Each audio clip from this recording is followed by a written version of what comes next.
Nessa última terça-feira eu voltei da região do Pantanal, do Pantanal ali da região de Corumbá, e era possível ver vários cervos e veados, dezenas na verdade, e a gente começou a contar porque eram tantos, que se abrigavam nessas pequenas lagoas que se formam ali e que eram os únicos lugares seguros para eles escaparem dos incêndios, porque o fogo estava dos dois lados. Então era o único refúgio para esses animais ali.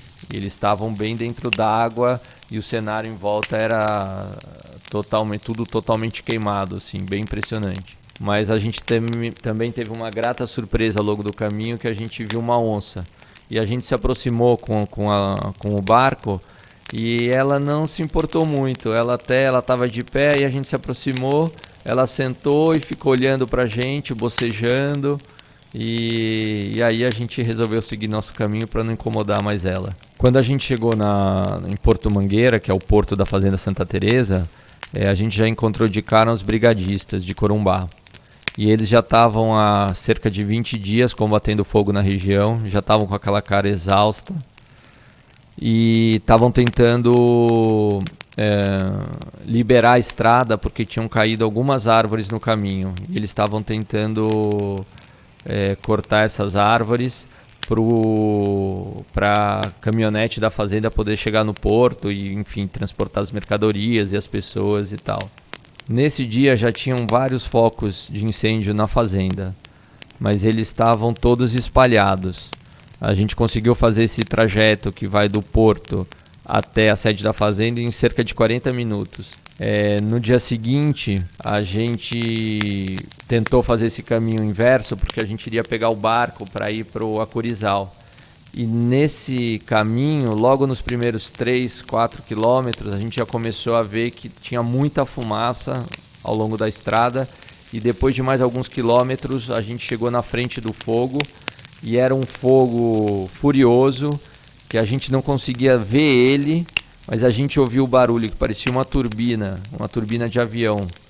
E a gente percebia que ele estava se movimentando em grande velocidade na nossa direção. Então a gente voltou para a sede da fazenda e cancelamos os planos do dia. Isso eram 2 horas da tarde.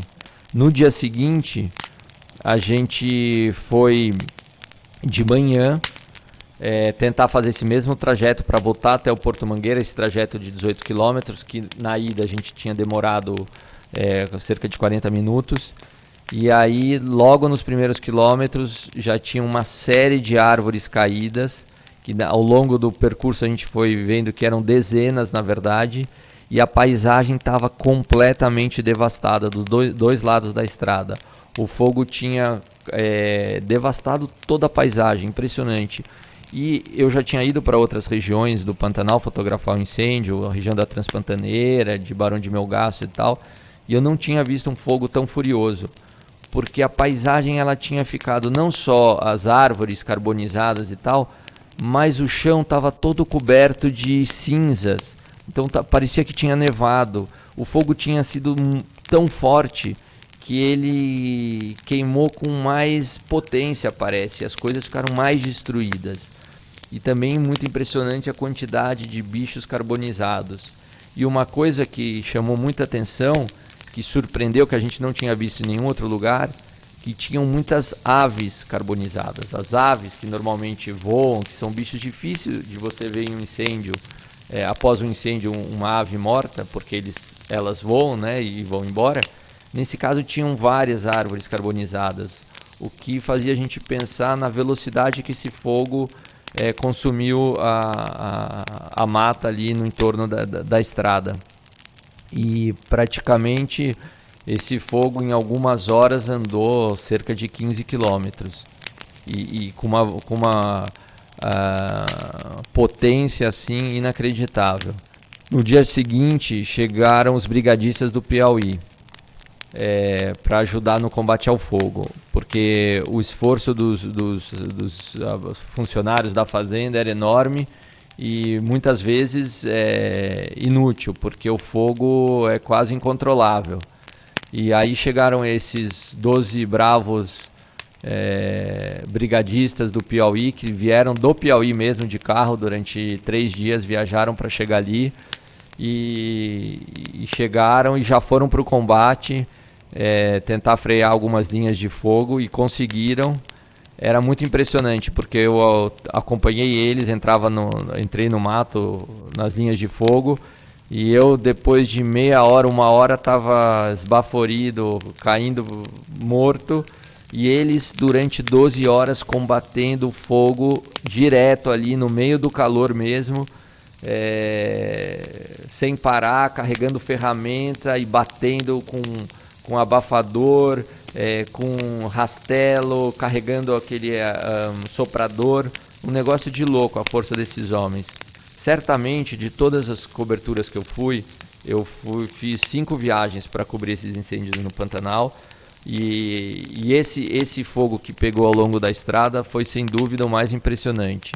No dia seguinte eu fui com o Rafael, que é o gerente da fazenda, e ele me levou para dar uma volta na estrada nessa parte que tinha sido mais queimada. E a gente foi à procura de documentar, fotografar os bichos que tinham morrido ao longo do caminho ali. E com a experiência dele e tal, a gente encontrou, ele percebeu, olhando a vegetação e tal, onde o fogo tinha passado com mais força e mais rápido. E ele falou, olha, se tiver bicho morto vai estar nesses lugares aqui. E aí realmente a gente achou umas cenas mais impressionantes que eu vi, foi uma família de macacos bugio mortos. Primeiro a gente encontrou um que parecia uma cena em Pompeia, na Itália, que é aquelas figuras humanas que ficaram congeladas pela lava, pelas cinzas do vulcão. E ali você tinha aquele macaco que ficou carbonizado, ele estava ajoelhado, meio que beijando o chão, parecia uma figura humana. Foi uma cena bem impressionante. E aí a gente foi andando em volta desse bugio e foi encontrando os outros membros ali do bando. E a gente localizou, se eu não me engano, 5 ou 6. Depois dos macacos bugio, a gente continuou pela estrada e encontrou outras aves carbonizadas, cutia, e mais pra frente o Rafael sentiu um cheiro estranho e percebeu que tinha algum animal maior ali morto. E aí a gente subiu assim do lado da estrada e encontramos uma anta. E estava também nessa uma região que o fogo tinha passado com muita intensidade, estava tudo queimado, a anta morta. E o que impressionava é que estava, na verdade, a 20 metros da lagoa, ou seja, a anta, que é um animal que corre rápido e tal, não conseguiu chegar na lagoa por 20 metros. Então a velocidade do fogo deve ter sido uma coisa maluca ali. É muito triste mesmo. E aí daquela região eu fiz um voo de drone também, dei uma circulada em volta daquela baía que tem ali, e tá tudo completamente queimado. Muito impressionante. O que sobrou é um pouco ali em volta das lagoas, aquela vegetação que fica meio dentro d'água, mas o resto tudo pegou fogo.